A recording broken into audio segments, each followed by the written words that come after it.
నోములు చేయడం, వ్రతాలు చేయడం, భార్యాభర్త కలిసి పీటల మీద కూర్చుని నోములు వ్రతాలు ఆచరించడం, నిత్య పూజలో ఇద్దరు కూర్చుని చేసినా వచ్చిన దోషమేమి ఉండదు.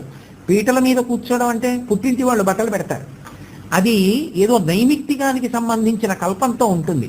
అటువంటి పనులు చేయకూడదు. కొండలు ఎక్కకూడదు. కొండల మీద ఉన్నటువంటి దేవాలయాల దర్శనం చేయడానికి ఏడాది పాటు కొండ మీదకు వెళ్ళకూడదు. కొండ మీద ఉన్న దేవాలయంలోకి ప్రవేశించకూడదు.